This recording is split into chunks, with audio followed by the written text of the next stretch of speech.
Je vous remercie, Monsieur le ministre. La parole est à Monsieur Thomas Porte. Merci, Madame la Présidente.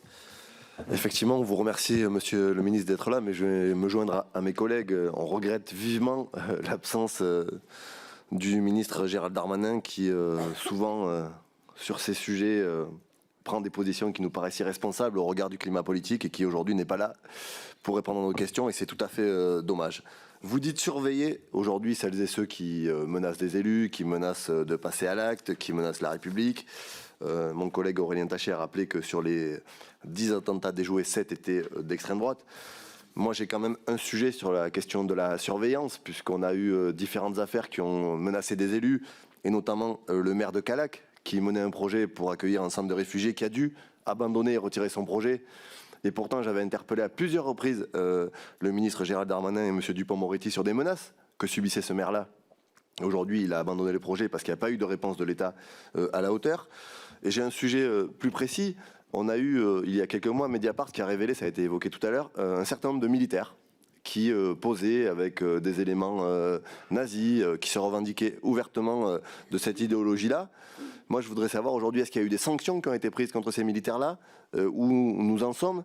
Est-ce qu'on considère que simplement arrêter leur avancement, les suspendre quelques semaines, c'est suffisant? Ou est-ce que véritablement il y a une prise très forte en main du gouvernement sur ces sujets-là? Je peux faire le parallèle en Allemagne où il y a eu plusieurs articles qui ont révélé que des militaires et des policiers qui avaient eu des propos et des appartenances à des groupes néo-nazis ont été directement éjectés. Et en France, aujourd'hui, on n'a pas de réponse sur ces sujets-là. Le ministère des Armées refuse de répondre. Moi, je voudrais savoir qu'en est-il aujourd'hui de la pénétration de ces idées dans nos forces de l'ordre, dans l'armée. Et s'il y a des cas avérés de militaires qui prennent des positions sur ces sujets-là, qu'en est-il? Y a-t-il réellement des sanctions ou simplement êtes-vous sur une opération de communication? Merci. Je vous remercie, Monsieur le ministre. La politique, c'est pas de la communication quand on est au gouvernement, c'est d'agir. Pour répondre, ce qu'on essaye de faire. S'agissant du centre d'immigrés, le maire a peut-être été menacé, mais en gros, c'est la population qui ne veut pas. Non, attendez, j'ai été préfet, j'en ai installé partout, peut-être pas à Callac, j'en ai installé beaucoup, et chaque fois, c'est une guerre d'usure, chaque fois, c'est des manifestations, chaque fois, c'est des manifestations, c'est des bagarres, c'est des procédures extrêmement longues pour en avoir. J'ai été longuement président de Coalia, donc je sais ce qu'est installer un centre pour migrants. C'est extrêmement compliqué et malheureusement, la mairie de Callac n'est pas isolée dans ce type d'opposition.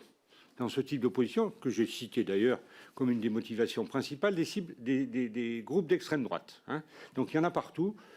Je ne crois pas que ce soit simplement la menace qui ait fait reculer. C'est qu'à un moment donné, les procédures sont tellement longues, tellement difficiles qu'on n'y arrive pas.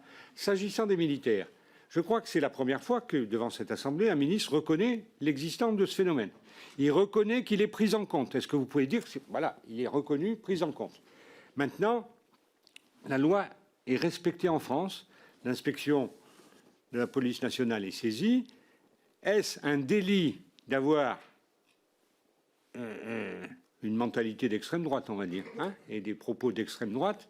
Non, c'est une sanction interne.